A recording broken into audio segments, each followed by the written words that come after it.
Hello and good morning, listeners. Interesting start to the year as we see US dollar making an interesting move ahead of the majors in yesterday's trading, just like the Indian team going up one up against the Sri Lankan team in the series. So welcome back to Almus Market Mornings with Shikhar Garg, folks, and let's go ahead with the set of updates for the day. German inflation data release shows some moderation in inflation, like the rest of the world, leading to the German bonds and the European bonds to rally, also putting a break to the surprise rally of US dollar against the majors. Oil was also not just an audience at the party, as even oil, be it Brent or WTI, both moved 4% down.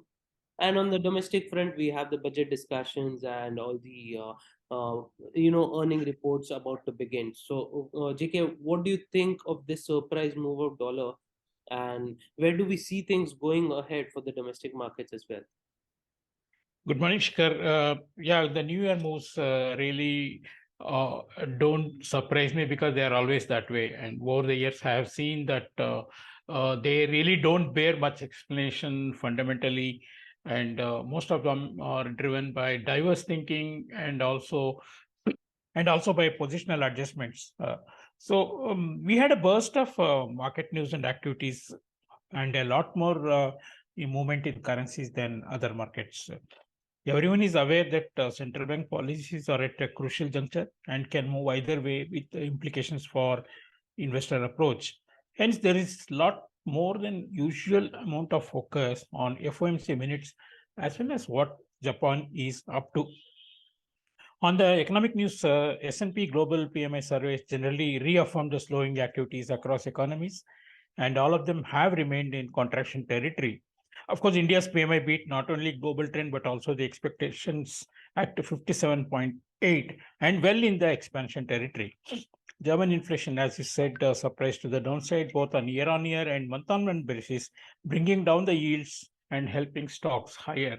And this has a lot to do with the government support through subsidies in prices as well as the fall in the energy prices in the recent months, of course. So, in Fed speak, we have the start off with William Dudley, New York Fed president, who says that things can go wrong for Fed, that they may be assessing the economic situation wrongly and might start to cut rates earlier than required. And so that is something that the risk that Fed holds, because they will be forced to reverse it later if the inflation rises again. So in fact, he's saying that economic growth could prove more persistent than expected, and monetary policy may not be sufficiently tight to exert much restraint on economic growth, because inflation expectations are elevated currently. So there is a problem for the Fed that the job market remains much too strong, and the last major data released in December confirmed it. Q3 GDP was ramped up higher last month, and much stronger reading on consumption as well. The PCE core prices was revised to 4.7 from 4.6%. Really, the focus now is on the Fed minutes, which will be released today, where possibly they will sound more hawkish. And in the context of markets' divergent views on the expectations from the Fed, whether that the terminal rate would be much lower than the 5.25 that they have indicated, as well as the timing of the reversal in the policy which the market is assuming. This could be greatly affected if the data proves stronger than expected, or the Fed affirms its hawkish statements in the minutes that is coming up today as well. When the minutes are released, we could see another bout of volatility in the currencies as well as the markets. In fact, yesterday's move lower in the yields did not really correlate with the currencies because the dollar was stronger.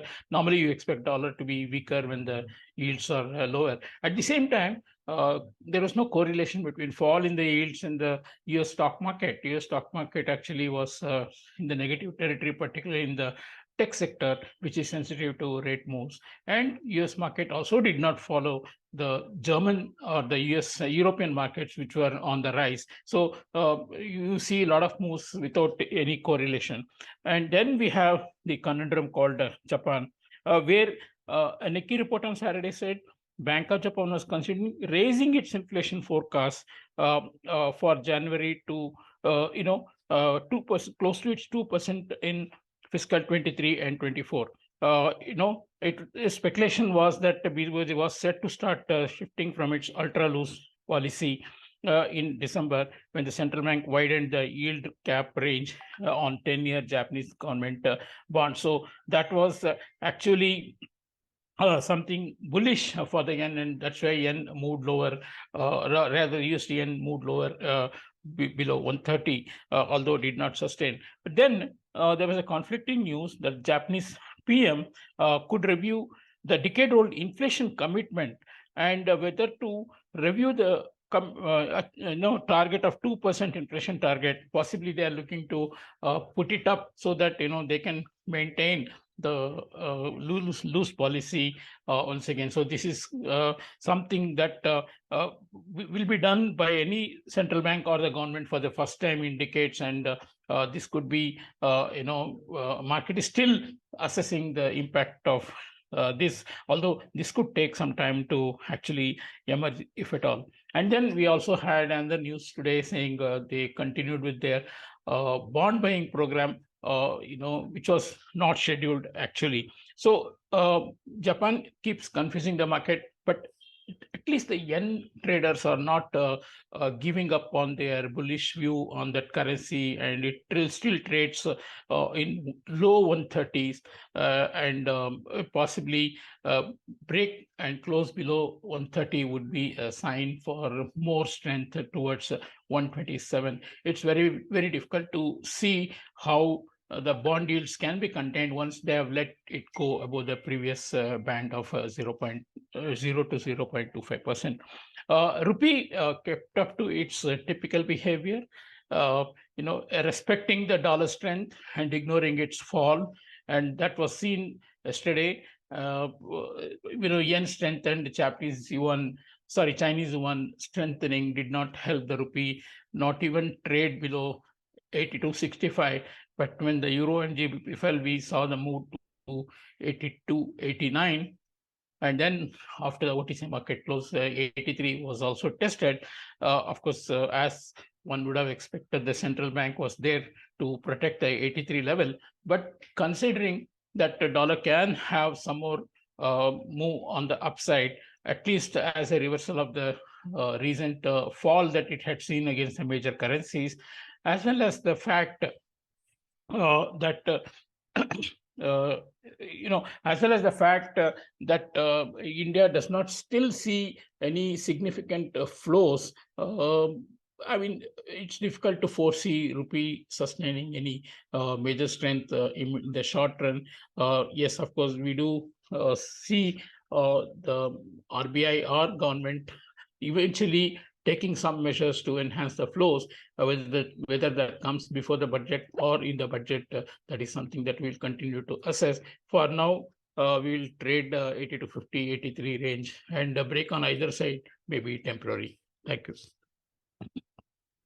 Okay, JK, quite good. And yes, folks, we have the Fed minutes being released tonight, and it can possibly be divergent to the market expectations and more towards the hawkish side, which can bring another bout of volatility, as JK mentioned.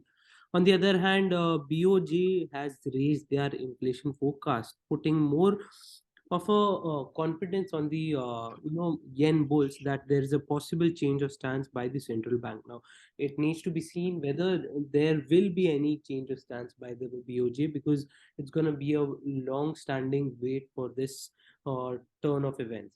On the domestic side, as JK mentioned, USD INR or INR has been the typical participating in the strength of dollar while being ignorant and avoiding any sort of strength when the dollar is weakening. So interesting to see whether we will break 83, or we continue to see the central bank come and protect these levels and keep rupee in the same range of 82, 60 and 83. That's it for today, folks, and we shall come back again tomorrow with another round of update. Thank you so much for listening.